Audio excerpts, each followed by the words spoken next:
Good morning, Cornerstone. How's everybody today? You know, every Sunday when I get up to preach, I'm not just speaking to all of you. I don't know if you realize that, but I'm also speaking to myself. And I know this from just talking with you. Sometimes when I speak, the messages kind of impact you maybe more squarely than they do other times. And this is just a little confessional moment for me today. Today's message is going to hit me straight between the eyes, all right?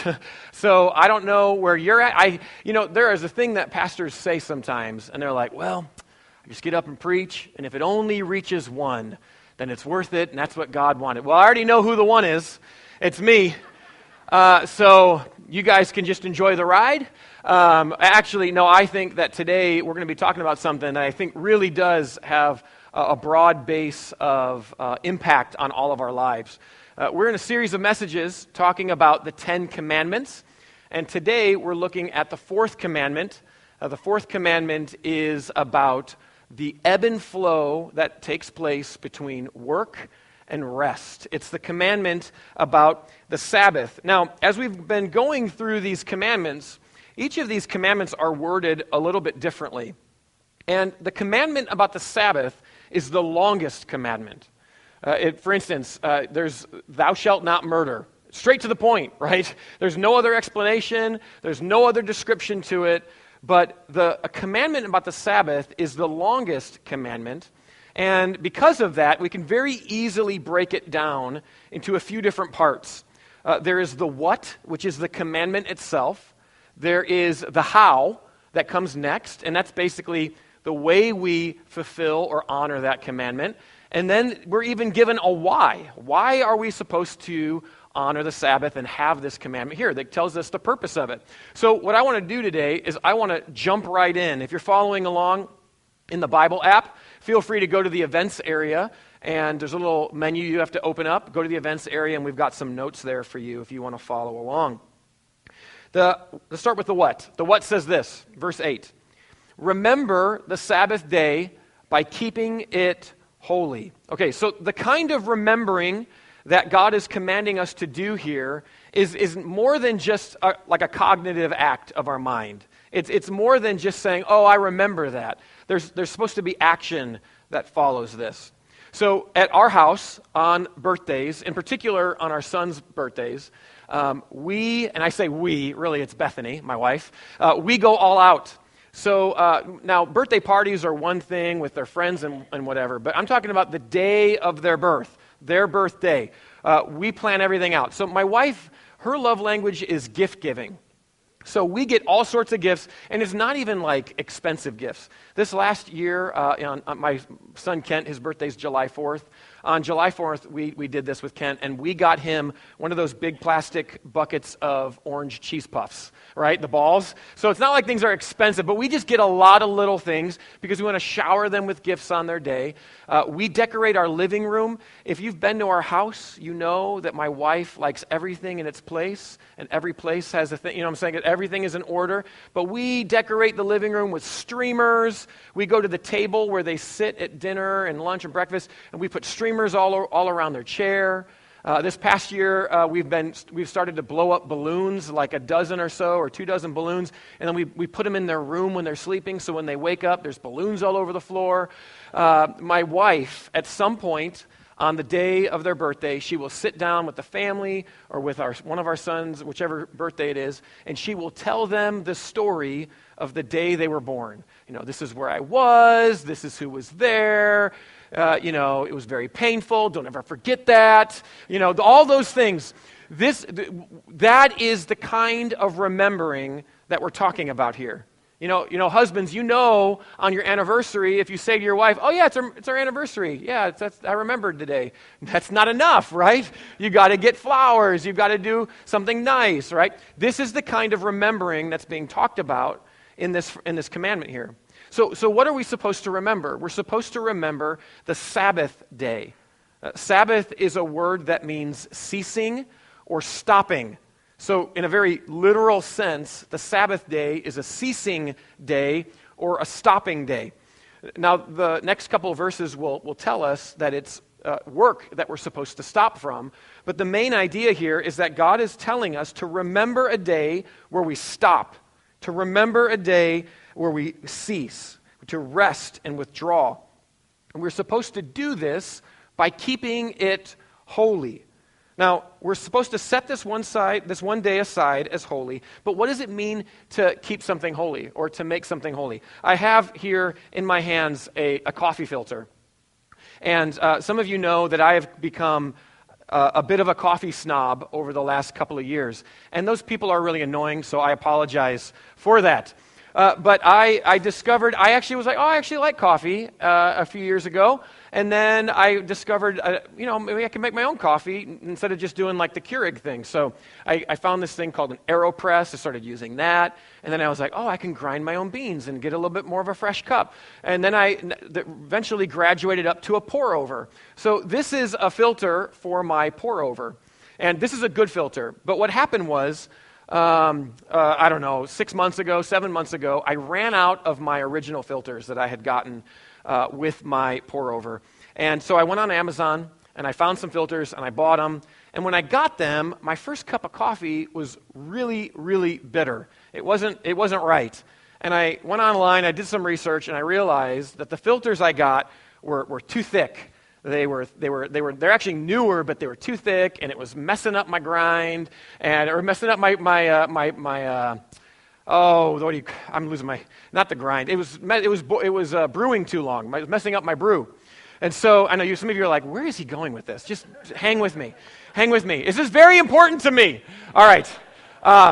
So I got these filters, and I realized, I got to get new filters. I got to get good filters. So I found the good filters, right? But then I had this dilemma. I am super cheap, and I don't like to waste things. And I've got like 100 of these old filters. Like, what am I going to do? So I came up with a plan. I'm going to use my good filters for special purposes. So for instance, on Sundays, when I get up early and I'm going to preach, I want a really good, consistent cup of coffee, right? I want my caffeine fix. So I decided that I'm going to use my good filters only on Sundays. Because for me, I want a good, consistent cup of coffee. Then I said, if I'm going to make coffee for somebody else, I want them to have a good cup of coffee. So I'm going to use my good filters. And if I'm just having a really bad day and I just really need a cup of coffee, I'm going to use my good filters for that. But my day in and day out, average, everyday use of filters, I'm going to use those old ones. I'm going to get through them. And I'm proud to tell you, about 3 or 4 weeks ago, I got through them, and it was brutal, but I made it. Here's my point. When we think of the word holy, a lot of times we think perfect, we think blameless, we think some kind of religious or sacred idea. And that's true, and that's right, and that's good, but it's really only part of it. Holiness really has this idea of being set aside for a particular purpose. And especially holiness is used in a religious context, it's something that's set aside for worship specifically. So this is I'm not worshiping my coffee. Some of you might disagree based on the long story I just told you. But it's a non-religious way of setting something aside for a specific purpose. And what we're being commanded here to take the Sabbath day, to remember it, not just have an action of our mind, but to have action that we actually take on that day, the seventh day, the Sabbath day, and we are to keep it holy, set it aside for a particular purpose. Now, we continue on in our text and we find out how. Verses 9 through 10. 6 days you shall labor and do all your work. But on the seventh day is a Sabbath day to the Lord your God. On it you shall not do any work, neither you, nor your son or daughter, nor your male or female servant, nor your animals, nor any foreigner residing in your towns. Now, sometimes, this is just reading in general, but sometimes when we read the Bible, we skip over things. We don't read very closely. Sometimes I think that's because we're familiar with the passage, or maybe we think we know what the passage is going to say. And I think we do this sometimes with this commandment. Each of the commandments are expressed either in a positive or a negative way. But like, do not murder, that would be a negative way, all right, that it's being communicated. But the commandment here, the fourth commandment, is expressed both in a positive and in a negative way. Look at verse 9. 6 days you shall labor and do all your work. See, the fourth commandment about Sabbath, a lot of us, I think we just go Sabbath, oh yeah, that's about resting. That's true, But the other side of that is that the fourth commandment, is about working as well. We are commanded to work. We can't miss this. We are commanded to work. Why? Because your work is worship. Your work is worship. When we do our jobs with excellence, integrity, and diligence, it's an act of worship. Martin Luther, the man who sparked the Protestant Reformation, said, "You can milk a cow for the glory of God." Whatever it is that you're doing, you can do as worship unto God. So students, I'm going to talk to you for just a second because we just spent the week at camp. And I know God did some great things in your life. I know that some of you may have been called into ministry. You had profound times at the altar and in worship. I got some bad news for you. School is starting in 3 or 4 weeks, right? It's right around the corner. And I know some of you are like, don't remind me. But here's the thing. Part of your work or your labor is your schoolwork. And so do the best work that you can do. Apply yourself to your studies. Now, that doesn't mean that you have to be the smartest kid. It doesn't mean that you have to be the best student that's there. But it does mean that you apply yourself. It does mean that you don't give your teacher grief. You turn your assignments in on time. And it means that you do your very best. For adults in the room, those of us who are in the workplace, this applies to us as well. If we're going to reflect God's character and who He is, that means we need to work to the best of our abilities. If your boss expects you to be sitting at your desk with your computer on at 9 o'clock, don't make him look for you at 9:01 or 9:02. Be there. If your workplace has a policy about social media use and personal use of cell phones, honor that. Don't take advantage of those things. Be the very best employee. Don't make your teacher hunt you down for your homework, and don't make your boss hunt you down for your report. Do what you're asked to do and do it well, because when we do that, we reflect God's character, and it's an expression of worship to Him. Now, I know that some of you are in the room and you're retired. God doesn't say, work 6 days a week until you're 60 or 65 and then don't do anything. No, be productive.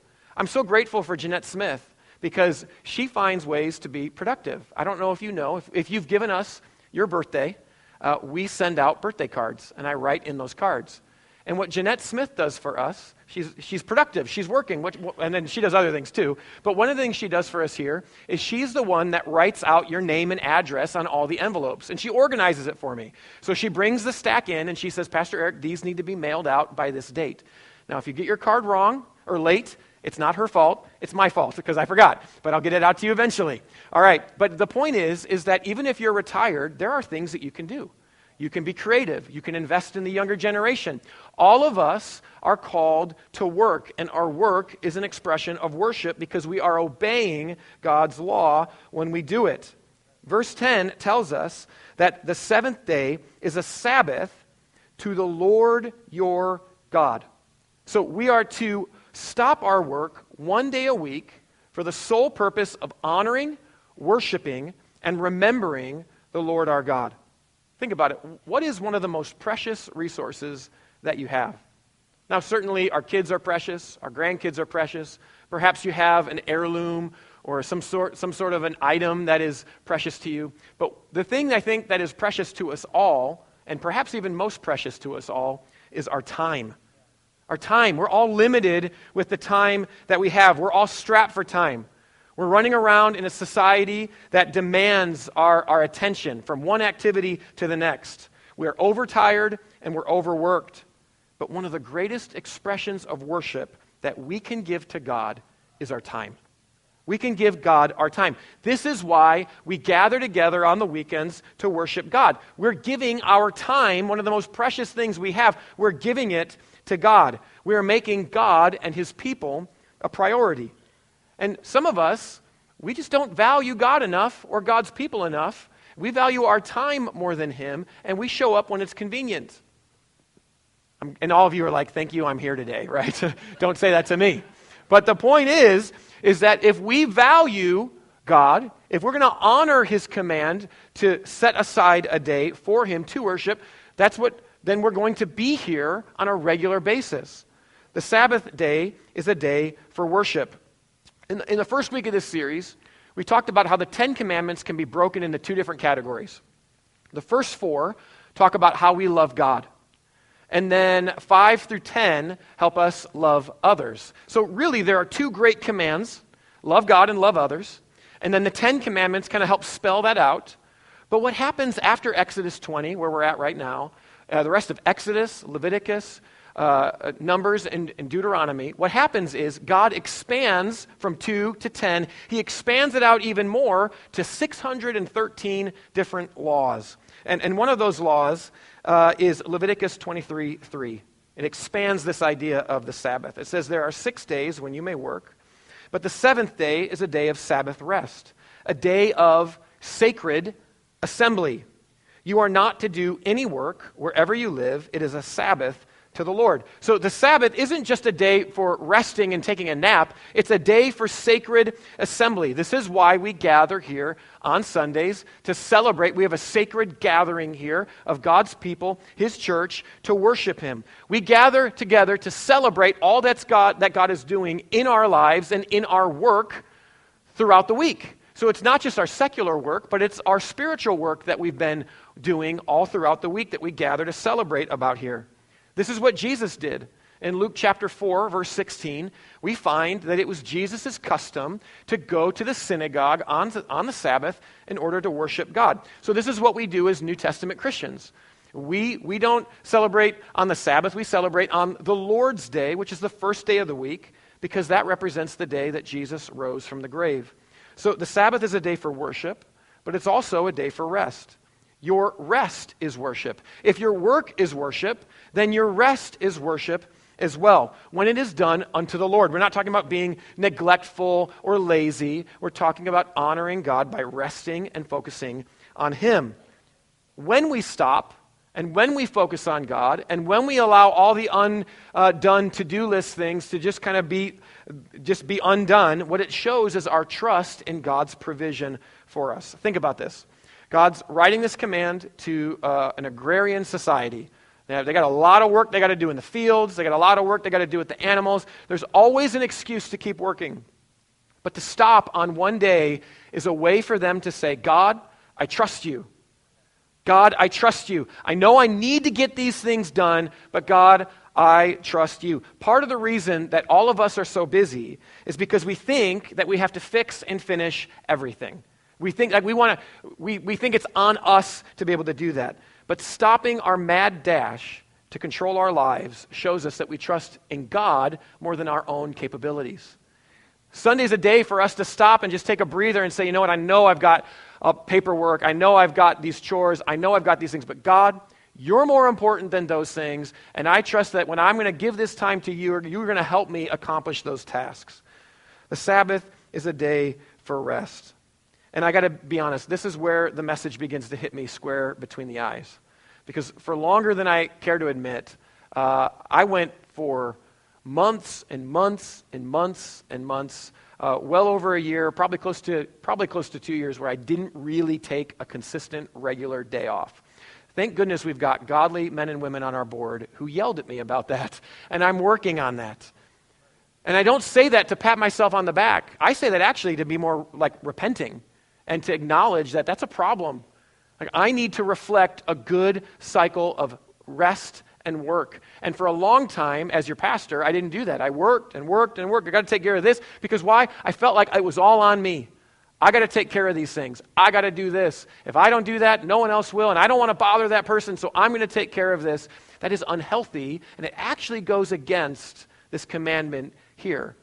And I know if it applies to me, I'm sure it applies to you as well. God commands a regular rhythm of work and rest. And some of us, like me, too controlling, maybe too prideful to admit that we just need to let go. So some of us, we work too much. Some of us, maybe we rest too much, right? Come on. If we're going to talk about the one side, we got to talk about the other side where it's just, whatever. No, God has called us to work. God has called us to be productive. And I think that there are two ends of the spectrum here. And I think most people probably are going to find themselves. There might be some of you who are perfect in the middle. Like I tell you, write a book. And I would love to read that. I don't know how you balance that. Some of us, we work too much. Some of us, we work too little. We use excuses. I'm tired. Oh, I got this health thing. Oh, I got this. Oh, I got... Look, are there times when health stops us? Absolutely. But let's not be caught on either end of the spectrum. Let's work to be able to have a balance here. So who does this apply to? The end of verse 10 tells us, on it you shall not do any work, neither you, nor your son, nor your daughter, nor your male or female servant, nor your animals, nor any foreigner residing in your towns. There are 7 different people or groups that are mentioned here in this list. That's not an accident. It's not just a random chance. In the Hebrew mindset, the number 7, a lot of people will say that 7 equals perfection. That's not really quite the case. It's more about wholeness or completeness. So perfection in the sense of something being whole or complete. In other words, what God is saying is that everyone is to enjoy the Sabbath.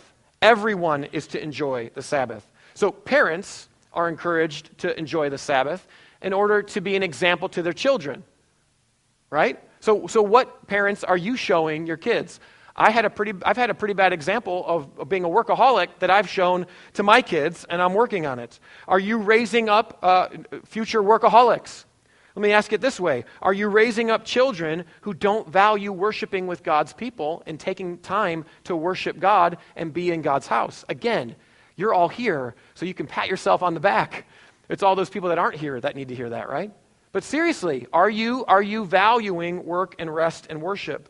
I think one of the reasons why I love the church universal, is because my parents valued church. So much so that I would ask if I could go to somebody's house or have someone else over on Saturday night. And I remember my parents saying, no, Sunday's a family day. We're going to worship God together. Do you value it or not? What are you teaching your kids? Servants are included in this list, and foreigners are included in this list. When God gives this command to the Israelites, they had just been rescued from Egypt. They were slaves there. Do you think they had a day off? No, they didn't get a day off. And what God's doing is he's saying, you have to be different. This is like the world's first workers' bill of rights. It drives me crazy when people think of the Bible as being repressive and old and ancient. Think about this in the culture and the mindset of the day. If you had a servant, they just did whatever you want. But God says, no, you can't do that. You give them a day off. You give them time to rest. This is a new social order where leisure is not divided among class lines.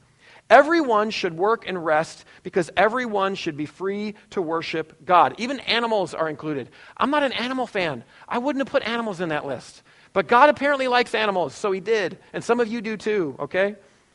Everyone is to worship and take that time. So we have the what, the how, and now the why. Verse 11. For in 6 days the Lord made the heavens and the earth, the sea and all that is in them, but he rested on the 7th day. Therefore, the Lord blessed the Sabbath day and made it holy. God points to creation. Why do we work and rest? Because we worship a God who is working and resting. We worship a God who works and rests. And this is perhaps one of the oldest commandments because it goes all the way back to the beginning. You know, there are practical reasons for why we should rest. A couple of weeks ago, I couldn't find it, but a couple of weeks ago I came across an article. It had the title, something along the lines of, go ahead and take a nap at work.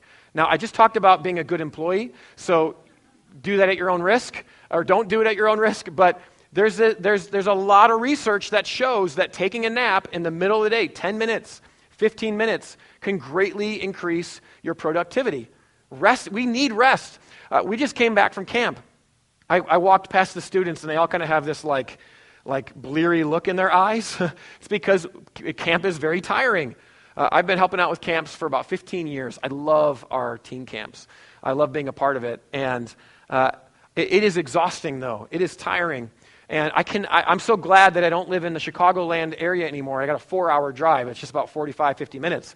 But there's a farm and a certain house on the way back on 159 from Carlinville that when we hit there, there's something psychological in my brain that when I pass this farm and then this house, it's like all the adrenaline that I've been running on for the week, it just drains. You know what I mean? Like, why? Because we need our rest.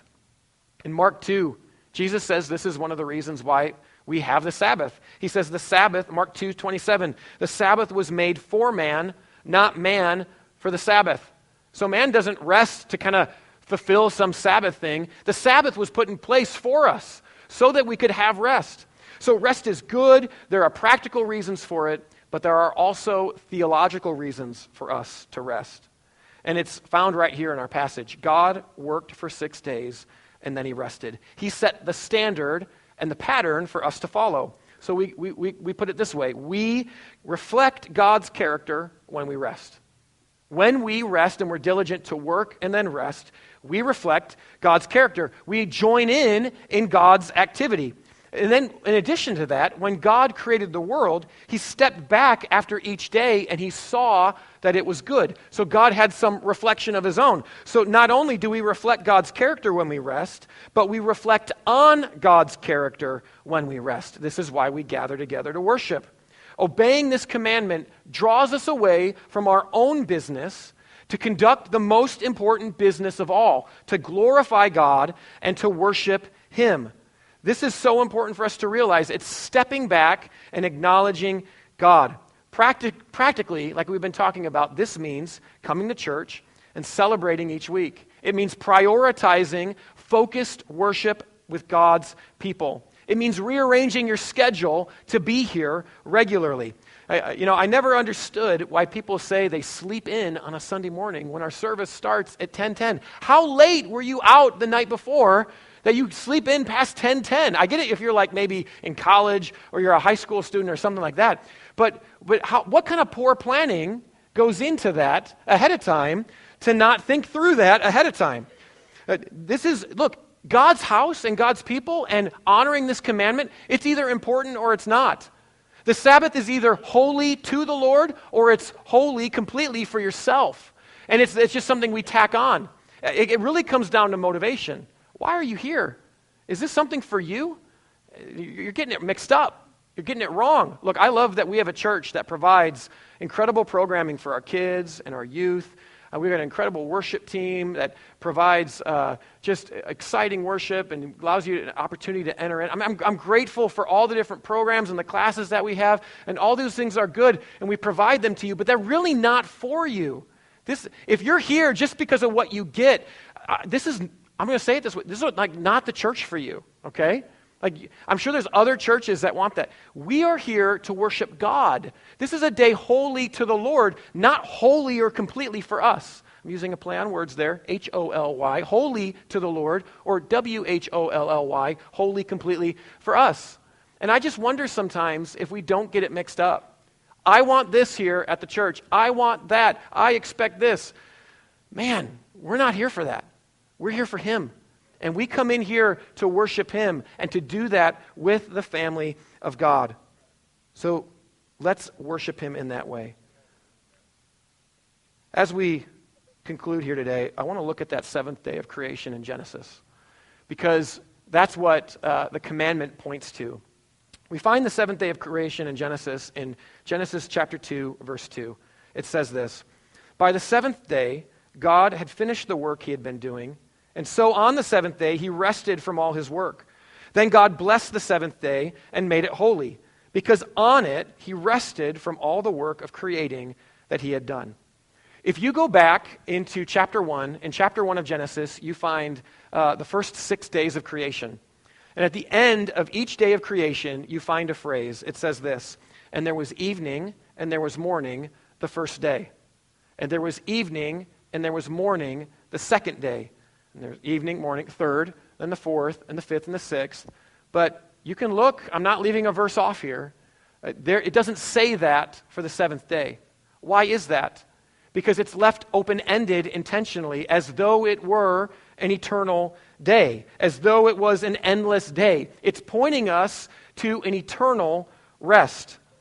St. Augustine said this: "You have made us for yourself, O Lord, and our heart is restless until it rests in you."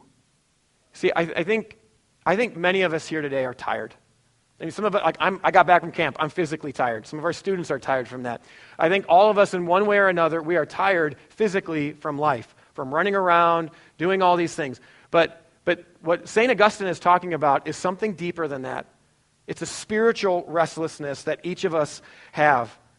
When we look at this world, we know that something is off. We know that in this go, go, go, go, go world, people are looking for completeness, they're looking for wholeness, they're looking for satisfaction, and they're not finding it. This world is broken and flawed and draining, and even when we find some sort of physical comfort or some sort of physical rest, it ends up falling short. And this is the restlessness that Augustine was talking about.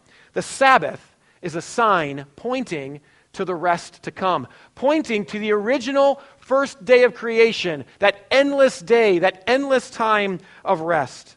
For the Israelites, the Sabbath was pointing to, they had just been rescued from Egypt.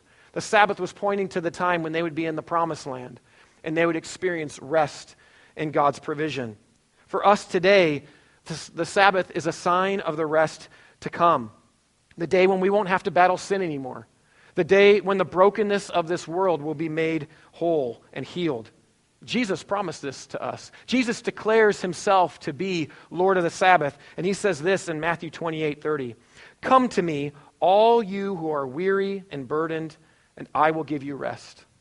Take my yoke upon you and learn from me, for I am gentle and humble in heart, and you will find rest for your souls. For my yoke is easy and my burden is light. Are you spiritually weary today? Are you separate from God? Are you far from him? I want you to take up this response to what Jesus says today. Come to me, all you who are weary and burdened, and I will give you rest. If you do not know God today, or if you are far from him, perhaps you are restless. Perhaps you've been looking for rest in the things of this world, and they keep falling short for you. Today, you can turn to him, and you can find your rest in him. For those of us who are believers, it's not just, we can find that rest as well. We have found that rest. But I love how Hebrews puts it in Hebrews 4:9-10. There remains then a Sabbath rest for the people of God. For anyone who enters God's rest also rests from their works, just as God did from his. See, some of us, if we've been believers for a while, we are striving in our works, in our spiritual work, trying to earn our way to God. And we can be reminded today that we can rest in that labor and trust God's grace and trust his provision. Because we've put our faith in him, he has done the work on our behalf. Jesus came to live the life we couldn't live. He died the death that we deserved so we could experience the rest that we didn't earn. That's the hope of the gospel message. There's two responses today. First, find rest in Jesus. If you're not a believer today, or if you were at one point, and maybe right now you're far from God, I want you to know that you can find rest in Jesus. And the way that happens is found in Romans 10:9. Declare with your mouth Jesus is Lord, and believe in your heart that God raised him from the dead, and you will be saved. That's what it is. You believe and you declare. And in just a moment, I'm going to give you an opportunity to declare with your hand. It's just a symbol for me to be able to pray with you and to encourage you. I'm going to ask you, if you're far from God and you want to find rest in him, I'm going to ask you in just a minute to raise your hand. And then for the rest of us here today, worship through your work and reflect God's character through your rest. Worship through your work and reflect God's character with your rest. Be the best student. Be the best employee that you can be. Work hard. If you're retired, find some way to be productive. Invest in the younger generation. Find a way to work and to work well, but then also reflect God's character in your rest by saying, you know what, I'm going to trust God to take care of what I can't finish up to this point. Would you join with me in a word of prayer as our worship team comes?